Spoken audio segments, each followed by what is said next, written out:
How's it going, guys? So today I just want to really share a testimony. I want to give God some glory because he's been really good to me, like really good to me.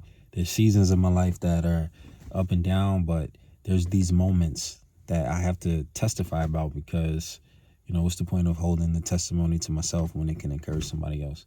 So if you read the title, God gave me a free car. I'm sitting in the car that he gave me for 100% free. 100% free. But I want to go over the story because this might encourage somebody who's waiting on God to do something in their life. Maybe there's a promise. Maybe there's something that the Lord said to you and, you've been waiting. And in my testimony, I'm telling you, wait on him. Wait on him. Because when you do things in your own, and you start trying to make it happen yourself, things could go wrong. And I'm going to explain that a little bit. So maybe in 2000, it was definitely like 2000. Yeah, it was 2013 that this happened. It had to be 2013. Going into 2014, me and my wife, we had got a prophetic word from a prophet. And for those who don't, believe in prophetic words or that there's not people around who hear from God, let me tell you this story. Listen up. So I never had a car. I had my license, and you in the back of your mind, you're like, okay, I'm gonna work towards getting a car or whatever. And me and my wife had just gotten married, and we didn't have kids yet, so it wasn't a big deal for us to have a car. And we lived in a downtown area, and I used to walk to work because my job was like downtown, like 2 minutes away. And my wife, she also worked downtown too, so we just would both walk to work and walk home. So it wasn't a big deal, but eventually we did want a car. And so we were serving at this ministry. Funny enough, in the city we live in now, we were going to a church here, but we live like a couple cities away. Like, I don't know, just say like 7 or 8 cities away, something like that. And we were serving at this church. This is where we were going to church in the same city we live in now, all these years later, which is just so funny. I'm telling you, this is wild. And we were catching a train here, and even the pastor of the church and his wife were like, eventually, you guys need to get a car so that, y'all can just travel and it's not a problem. And so we were like, yeah, of course. So one week they had an apostle come to the church from New Jersey, from another church in New Jersey, like a church that they were connected to. And he and his family were here for a couple of days. And it was a 3-day like event type thing. So I think Friday, Saturday, and Sunday. And every night he would pray and prophesy. He would preach a sermon, but he would pray at the end and prophesy. And, we didn't get a word or nothing Friday or Saturday. And at that moment in our life, I really needed God to speak over us because we were going through a lot as far as some situations about our marriage, people not agreeing if we should be married and just a lot of things like that. So it was a lot of discouragement, but at the same time, we were like believing this is the will of God.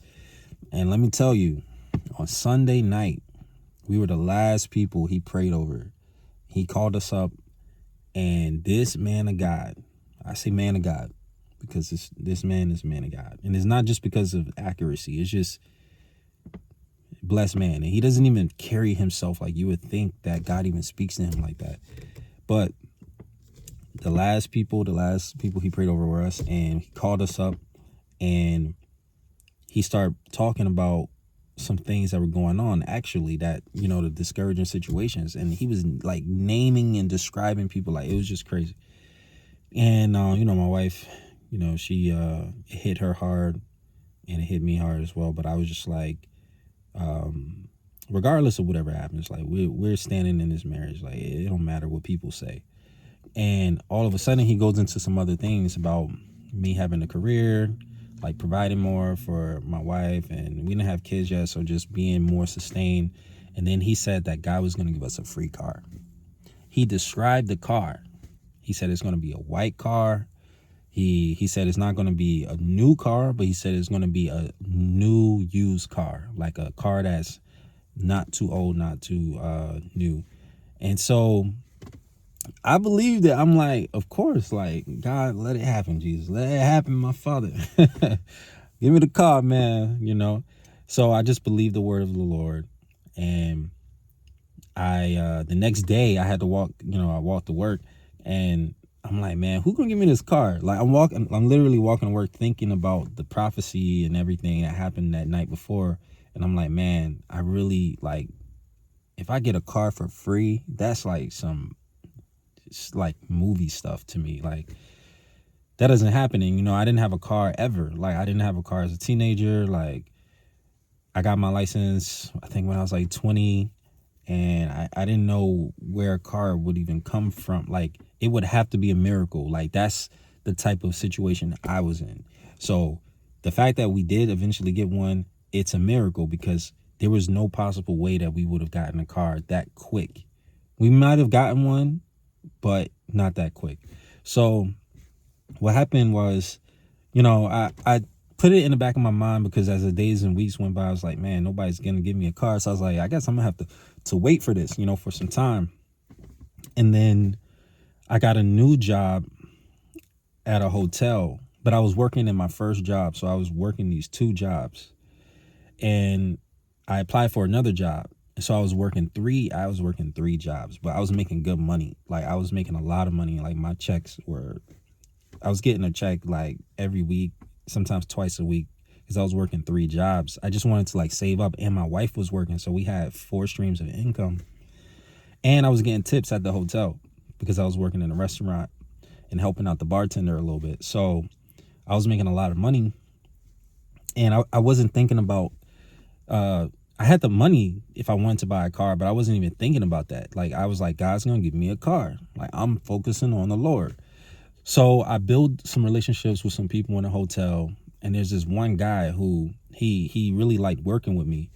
And whenever we worked, it was just a smooth shift at the hotel, and it was never a problem. He was cool. I was cool with him. Like, we had good conversations when it was downtime. Like, he was just a cool dude. So one day he comes to me, and this is where the enemy comes in and tries to make the prophecy not real.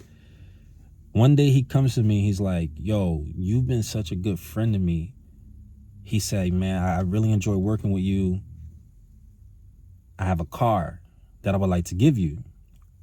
And I was like, what? And then I didn't tell him. I'm like, okay, God already told me and my wife was going to get a free car. But I was like, I don't know if this is it. I didn't tell him, but I was just like, okay. And he was like, yeah, man, my dad's coming from another country, and I had this car. Extra car I was going to give him for when he came, but he's not coming no more. So you can have the car. He said, I could show it to you. It's upstairs in the parking garage. He said, I kept it at the job because my dad was going to pick it up from here. So we go to the parking garage to go see it. And it's a white car. And it's a Buick, but it's like an older one. And in my mind, I'm looking at the car. I'm like, the dude said it was going to be a white car, but he said it was going to be it wasn't going to be so old. But in my mind, I'm thinking maybe this is what the Lord, man, I don't know. This is what Jesus meant. So the dude, he said, I'm going to give you the keys and the title and everything, and then, crank it to see if it turns on and it's yours. So we went through that whole process. My dad came with me. We got the car. We drove it back to my grandma's house, because I was going to keep it there for a little while until I got everything sorted. And I went back to work after I got the car. And when we were working again, out of nowhere, this dude comes to me. First of all, before I say this, I had a dream the night before. No. I go to work, and he's talking to me. He's like, bro, like, out of nowhere, because I hadn't seen him for like a week after he gave me the car. And he was like, bro, like, out of nowhere, man, like, me and my wife and, me and my girlfriend, we got married. He was like, I'm going to need some extra money, though. He's like, you think you can pay me for the car that I gave you for free? And I'm like, dude, this ain't, in my head, I'm like, this ain't right, man. God told me I was going to get a free car, so why am I going to have to pay for it? So then I told my wife, the night, that when I got home of everything, and my wife was like, basically like, that's not what God was saying. But that's the fast forwarded version. When I was at the job and I was talking to him and he was telling me, I was like, he's like, yeah, we just got married, we want to start a family. He was like, I just want to have a couple extra, like couple $100. And I'm like, all right, let me just give this dude a couple $100 for this car. I'm like, but this don't seem like what God was saying. So now I'm going off course of what the Lord had already told me. Yah already said I was gonna get a free car. I'm starting to think in my own, and my wife is like, I don't think this is it. It sounds like it is, but I don't think it is. So then that night, I have a dream that he comes to the hotel to where we work, the dude who gave me the car. And when he approaches me, he looked normal. And then all of a sudden, a spirit entered into him and his skin turned red and his hair was standing up. Like, it was weird. And I just knew the enemy entered into him, and that was a plot of the enemy to derail what God was showing. So after I had that dream, I stopped paying him. I had paid him like $300, and I was like, I'm not paying him no more. Like, this ain't it. And then on top of that, the car, because when I finally got it from my grandma's house and I brought it home, the car was working. And then all of a sudden the engine died or something with the alternator. I don't know, but the car wouldn't start. And then my building that we lived in was doing the maintenance thing on the parking garage. So they wanted everyone to move their cars. So if you didn't move your car was going to get towed. And I had went to work that night. And when I came home, I was trying to move the car, but the car wouldn't start. So I just left it in the parking garage. And then lo and behold, the next morning, they towed that car. And at the time, I think the amount of money that they were trying to charge me to get my car out, I was just like, I don't think it's worth it. And then I just let them keep the car, because at that point, I felt like I ruined everything that God said. I felt like the enemy definitely came in, of course, and it was just like a lot of things. So it was a big lesson for me, and I was like, dang, man, like, I guess we're never going to get this car. Like, God said we were going to get a car. But let me tell you, when you're not faithful or when things hiccups or whatever, God remains faithful. So this happened in like 2013, 14. Fast forward to like 2022, 2023. I'm at home. We've moved. We got kids now. I've stopped working at that job a long time ago. We're in a new season of life. This is like 9 years later or whatever. 9 years later. I'm sitting at home. It's just me and my kids. My wife is not home at the time. She's out doing something. And I'm at the computer and I'm on YouTube, and I just happened to click on a Mr. Beast video, right? A Mr. Beast video. You know, the guy who does all the crazy videos, giving away money and everything. So I'm watching one of his videos, and in the video, he's giving away free cars. This is where the story gets good. This is how God redeemed me and my family regardless of what happened, because it was the enemy who was trying to mess up what God was trying to do. So it wasn't even about me at that point. You know, the enemy was trying to mess it up, but God still had in mind that he wanted to give me and my family a car. And I appreciate him. And I know that he gave me this car for a fact. I'm sitting at home watching the Mr. Beast video. I've never watched this dude channel. I just know about him. You know, I just know. And I just said, let me click, because it was like giving away free cars. So I'm watching the video. He's giving away free cars to random people. And I literally look up at the ceiling and I said, Jesus, why stuff like this don't ever happen to me? And I just kept watching the video. Put my head down, watch the video. You know, I'm just shaking my head like, man, we supposed to have a car. Like, what's going on, man? I know you're a true living God, man. Like, I'm not kidding you. 2 hours after I said that, somebody that I know calls me randomly and says, me and my family are going to be getting a new car soon, because I think they had 2 cars. He said, we're going to be getting a new car soon, and we're going to be some shiftings and transitions or whatever in our life. So He said, I have a car that I would like to give to you. Would you like to take it? And I was like, what? You want to give me a car? Mind you, since the thing happened with the hotel guy and up to now, 9 years later, we still don't have a car.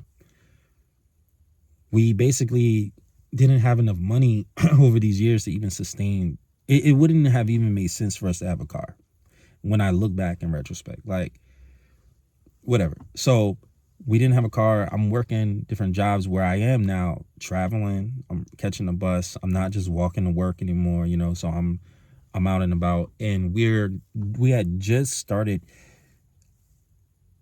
attending a church that we wanted to do more like full-time, part-time ministry and be more available. So we were planning on moving to the city where we got the prophecy. We were planning on moving there to do ministry. So all of this is happening. So he calls me and tells me that, and I'm blown away. And I'm like, bro, you don't understand. I was just watching the Mr. Beast video, and I looked up at the ceiling, and I said, Jesus, how come this never happened to me? He can't believe it. I said, of course I'll take the car. Mind you, I don't even know what the car looked like at this moment. I'm just like, I forgot kind of the prophecy a little bit. Like, so I'm just like, yeah, we'll take a car. Like, we need a car, of course. Like, but I forget how it happens. I think he described the car to me, and he said, yeah, it's like the white car that we have. And I'm like, white car? And I'm like, oh my gosh. So then he tells me like the make and the model and stuff like that. And it's not an old car. It's a newer used car. So eventually we see the car, and it is the prophetic word that we got 9 or 10 years before, that the car will be white. It will be a new used car. Unlike the other one the dude was trying to give me, that was an old used car. You know what I'm saying? So God definitely fulfilled his promise. And I told the guy, I'm like, bro, you don't understand. Me and my wife got a prophetic word almost 10 years ago telling us that we was going to get a free car, that we would not literally not have to pay for it. And he's blown away. His wife is blown away. They are blown away. I tell my wife, she's blown away. They come to give us the car maybe a week and a half, 2 weeks later. No strings attached. Title in our hand, the keys in our hand. There was nothing I needed to do to this car when we got it. Like, you know, just, you know, the typical, you know, you do little enhancements that you want to do. You know, you wash the car, you keep it up. Like, you'd even have some gas in the tank. You know what I'm saying? Like, I can't deny that God did not bless me in that way. And I wanted to share that because I never thought that something like this could ever happen to me. I never thought. I've walked and caught the bus and a train my whole life. My mom didn't have a car for a long time because she didn't get her license until she was older, like much older. So like, we didn't have a car when I was growing up. My grandmother had a car, but and my aunt had a car, but like my house, we didn't have a car for a very long time. And then when my mom did get a car, you know, I didn't have a license. I was a teenager. I didn't get my license until I was 20 and moved out of her house. So this is completely life-changing for me. Like, it's so different to be able to get in the car, go to the store, go grocery shopping with my whole family. My wife is in the car. All 3 of my kids are with me. We go to the grocery store, we get the stuff, we put it in the trunk, we come home, we bring it upstairs. If I got a job I need to do, like right now I'm doing a job for this guy. I have to paint a mural at this church, and actually at my church, but there's another ministry that uses the building that wants to do a mural there. So they commissioned me for that, and to be able to keep all the stuff in my trunk, the paint, to be able to carry all that. I wouldn't even be able to do something like that if I didn't have a car. I started going to school a year after we got the car. My schooling wouldn't be as quick. You know what I'm saying? To just travel, go back and forth. Sometimes there's things that happen. I'm able to stay at the school. I started a club with a bro. a music club, and we were able to just the fluidity of like life. Like I'm able to do things, and I know what it's like not to have a car. And for so long, I never really thought I would really have one for a very long time. So I was so used to riding the train and the bus that it wasn't even really a problem. And it was just so funny because the week we got the car, my wife got promoted on her job to an assistant manager. And so she started making like a lot more money than normal. And, you know, the only thing that we really had to do for this car, of course, is the title. Not the title, the, what do you call it? We had to get the car registered and get the license plates and all that. And that's money. But I had the money to do that. So even the timing of us having more streams of income into our house, my wife got a promotion at her job. So it's like more money coming into the house. I already had the money to do the register the car and get the license plate and everything. You know, that's a lot of money. What else? It was just the timing. And then we were moving to the city. We got the prophecy in to do part-time ministry with the church we go to. So the whole move and everything was perfect because we had a car now. So I was able to do a lot more. We were able to travel here. We didn't have to, you know, we got our moving situation together, and then we had our own car. So we were bringing some things with us. It was just a whole life change. You know what I'm saying? And now we're not full-time ministry, but we do basically part-time ministry with the church. There's a lot of things that we're doing with the church and in the community in general. So having a car, just the timing, you know, when you give your yes to God, it may not be like people say, you might not get the thing or whatever, or he show up when you want him, but he is always on time. And I just want to encourage whoever, if you're waiting for something from God, trust him. For me, it took 9 years to get this car. He told me and my wife, I know the man of God was accurate because of the other prophetic things he was saying before. He don't know us. We don't know that man. He from a whole nother state. We never seen him before. Okay? When people be bashing the prophetic, I be like, bro, y'all wildin', man. Like, listen, God is speaking to people out here. And he told me I was going to get this car. He told me the color it was going to be. He told me the condition of the car. He told me a lot of things, that man of God. And it happened. It happened. All right, so I'm here to say that God is faithful. Yeshua, Jesus, the Father, the Holy Spirit is real. He really died for our sins. He really died for us and resurrected, and he really sits at the right hand of the Father, and he's still speaking, and he's Lord of Lords, King of Kings. There's no name greater than the name of Jesus. No name greater than the name of Yeshua, the Messiah. He is who he says he is. He is not a man that he shall lie, nor a son of man that he shall repent, because he did not change his mind and speak a word over us that he took back. I thought, man, I messed it up, just like Abraham. You know, and I have a video about that on the channel. I'll link it in the description. But God bless y'all. I just wanted to share this. It's the season of holidays and stuff. I'm not too invested into all of this stuff, you know, but in the season of where you might be waiting for God to do something special in your life, and he already said it, and you know for a fact that it's from him, this is your confirmation. Let this be your motivation to stay patient, to stay prayerful in the midst of your waiting. All right. God bless.